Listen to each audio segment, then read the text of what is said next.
Bapak, Ibu, dan saudara-saudaraku kekasih, kembali kita bertemu lewat online dalam ibadah keluarga pada hari ini. Oleh karena itu, mari kita berdoa mohon bimbingan Roh Kudus dalam membaca dan mendengarkan firman Allah. Kita berdoa.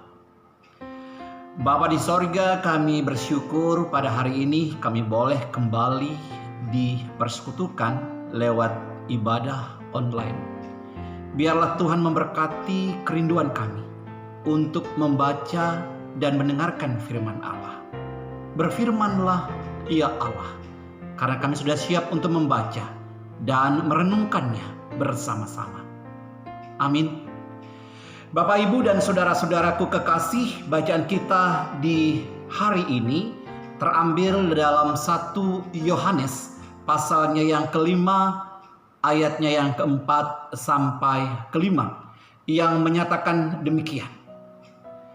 Sebab semua yang lahir dari Allah mengalahkan dunia, dan inilah kemenangan yang mengalahkan dunia, iman kita.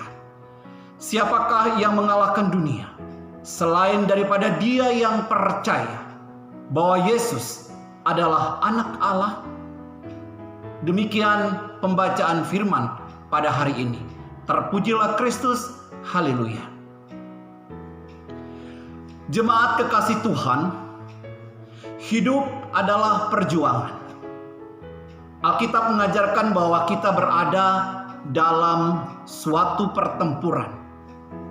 Alternatifnya jelas, di satu sisi ada kekalahan, di sisi lain ada kemenangan. Pilihannya adalah antara menjadi seorang pecundang, orang yang selalu dikuasai keadaan, atau menjadi pemenang, orang yang menguasai dan mengatasi keadaan. Kita dapat diatasi atau kita bisa mengatasi.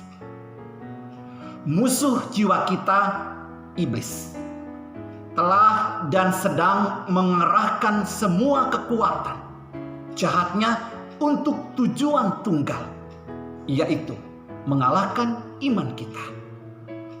Di sisi lain, Tuhan telah menempatkan strategi untuk kita gunakan agar dapat menjadi seorang pemenang.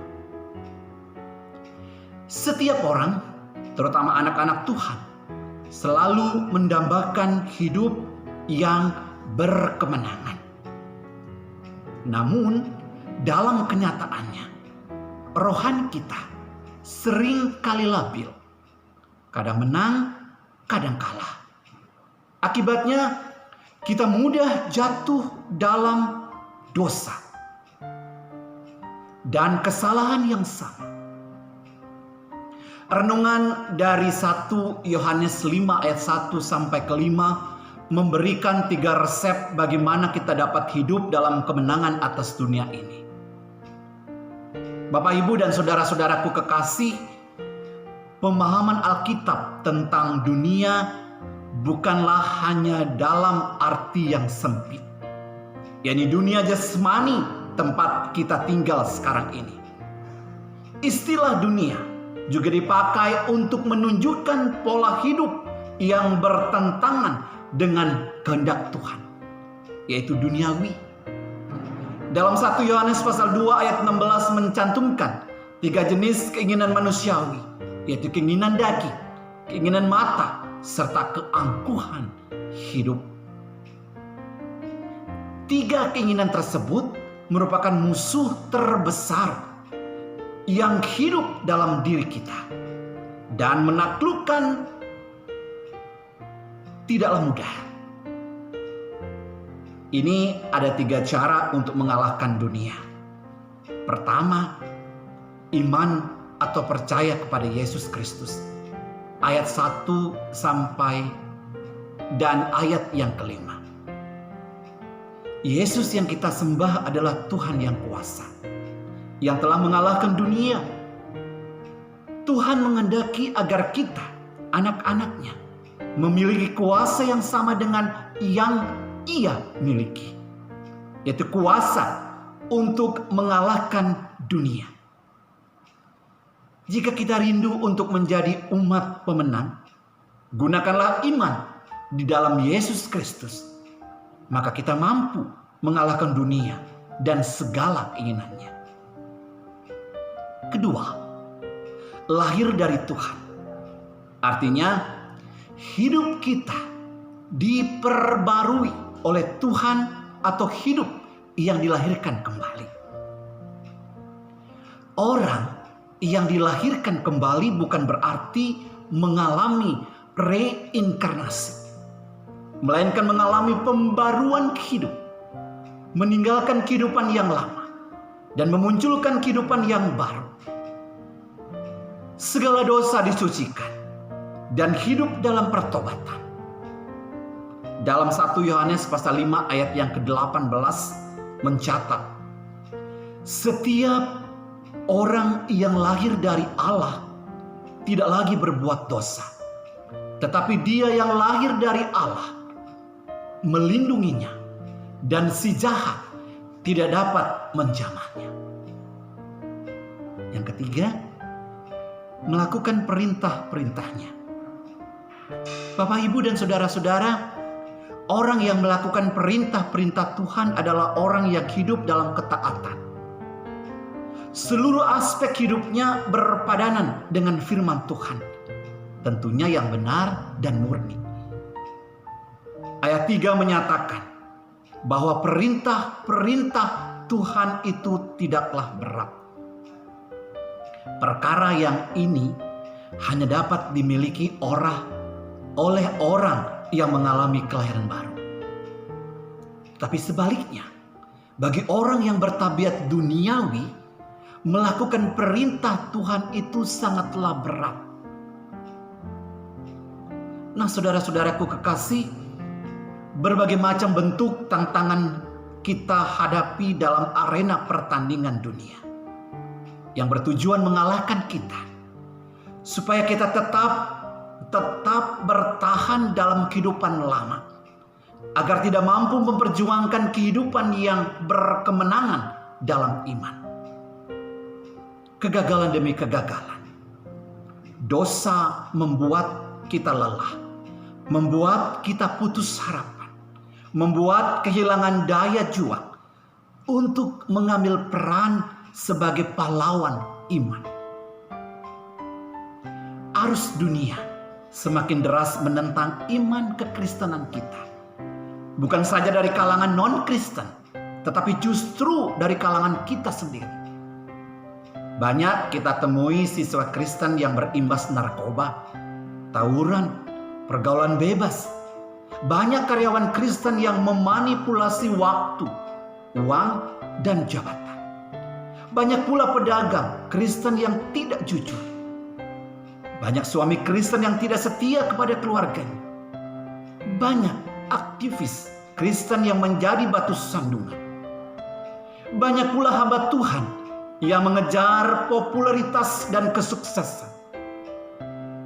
Terbuka pada kenyataan ini, kita menyadari betapa lebih beratnya perjuangan anak-anak Allah di tengah dunia sekuler, menentang Kristen-Kristen yang berkompromi dengan dosa.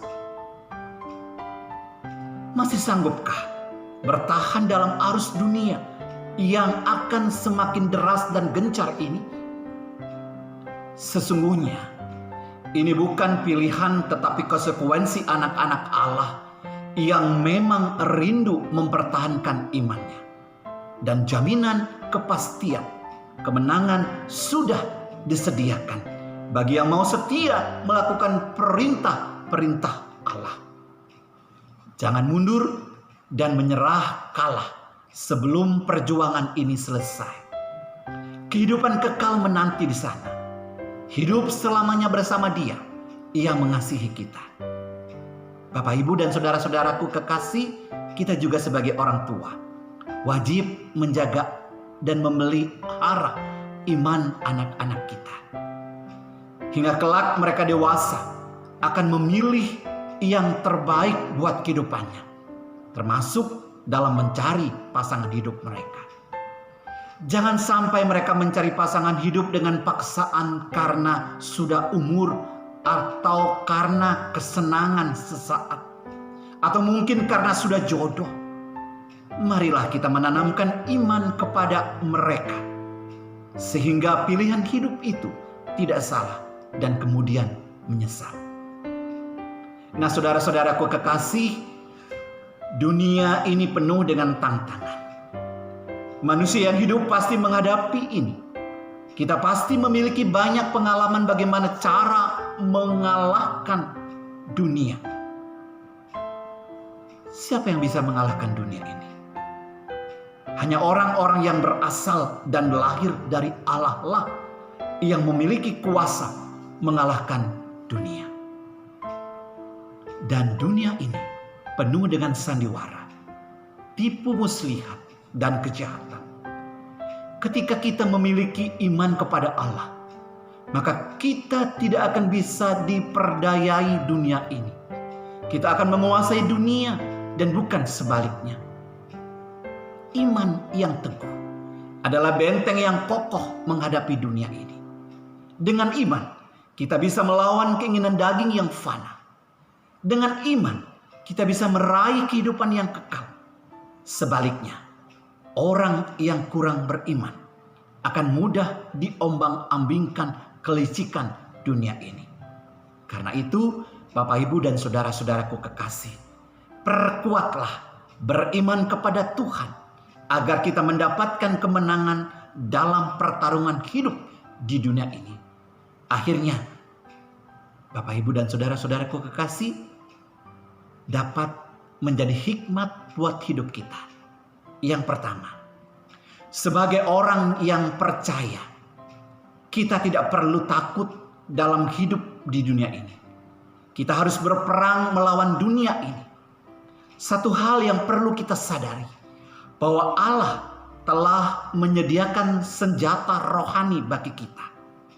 Dan kita perlu setiap saat memperlengkapi diri kita dengan senjata-senjata rohani itu. Yang kedua, ada banyak pergumulan dalam hidup kita di dunia yang senantiasa mengintai dan mengancam kita.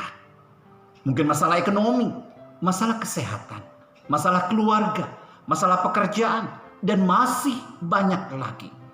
Sekalipun demikian, biarkanlah iman kita bertindak. Biarlah iman kita tetap menyala-nyala kepada Allah dan tetap mengasihi dan taat kepada perintah-perintah Allah. Jadikanlah iman percaya kita kepada Yesus yang lahir dari Allah sebagai sumber kekuatan.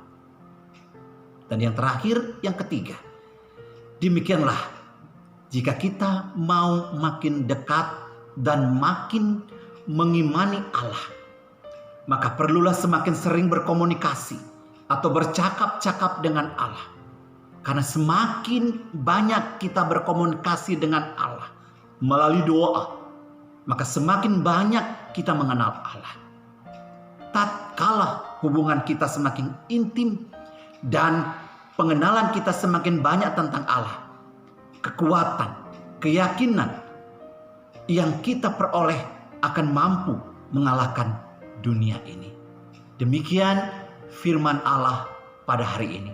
Kiranya Tuhan memberkati kita dalam hidup dan penghidupan kita sekalian di masa pandemi COVID-19 ini. Tetap jaga kondisi, jaga kesehatan, 3M, memakai masker, menjaga jarak, mencuci tangan di air yang bersih. Tuhan Yesus memberkati kita sekalian. Amin.